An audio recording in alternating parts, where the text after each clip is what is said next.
এই যে চাঁদা যেটা নেই, এটা তো আপনারা বাড়ি থেকে জায়গা জমি বিক্রি করে তাদেরকে দেন নাকি? না না, আমরা এখানে ব্যবসা করে দিই আর কি। আপনি চাঁদা দেওয়ার কারণে বাধ্য হয়ে এটা 12 বা 13 টাকায় আপনাকে বিক্রি করতে হয়। এটাই। অর্থাৎ এটার ভার গিয়ে পড়তেছে, বোঝা গিয়ে পড়তেছে জনগণের ঘাড়ে। জি এটাই তো জি কথাটা সত্য বলেছেন তো? জি।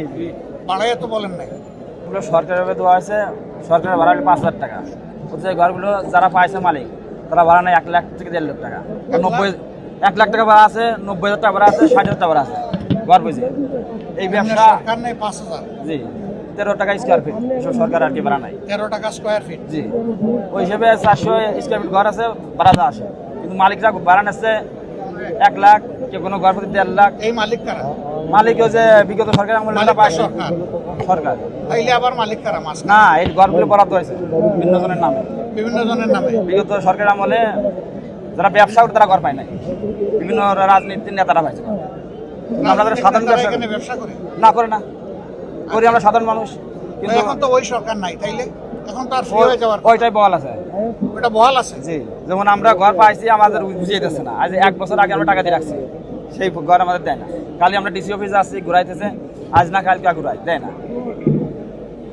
আর কি সমস্যা? একটা হলো যে আপনাদের 5,000 টাকায় যেটা পাওয়ার কথা, সেটা আপনাদেরকে অ্যালটমেন্ট না দিয়ে রাজনৈতিক নেতাদেরকে দিয়ে রেখেছে, এবং এখানে 60,000 থেকে শুরু করে 1 লক্ষ পর্যন্ত আপনাদেরকে গুনতে হয় প্রতি মাসে। এই তো আর কোনো সমস্যা? আর সমস্যা আছে যেমন নীরবে চাঁদাবাজি দিলেও আমরা বলতে পারবো। নীরবে কোন চাঁদাবাজি?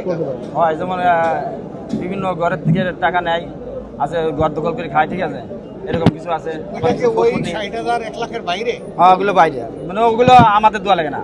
কিছু ঘর এরকম আছে আর কি, ওই টাকাগুলো তারা নেয়। তার কাছে আরো কিছু আছে, যেমন মাদকের একটা সমস্যা আছে ব্যাপকভাবে। তো এই যে চাঁদা যেটা নেই, এটা তো আপনারা বাড়ি থেকে জায়গা জমি বিক্রি করে তাদেরকে দেন নাকি?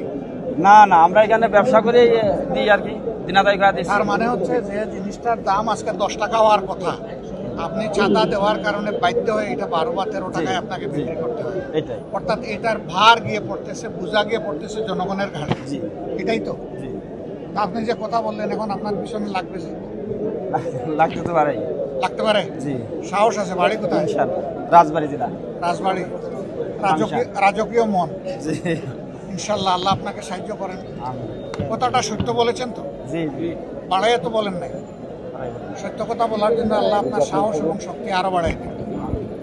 আর আপনার কোনো সমস্যা হলে আমরা আপনার পাশে থাকবো, কারণ আমরা আসার কারণে এখানে আপনি কথা বলেছেন, আমরা থাকবো আপনার সাথে।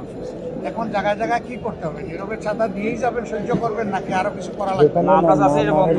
বন্ধ? তাহলে বন্ধ করতে হলে তো প্রতিরোধ করা লাগবে। জি প্রতিরোধের জন্য জি, আমরা প্রস্তুত আছি ইনশাআল্লাহ। সবাই প্রস্তুত হবেন? জি। প্রস্তুত হন। আমরা ইউরোপ, এশিয়া, আমেরিকা যেখানে যাই, বিশ্বের 145টি দেশে আজ ফ্রুটো পাই।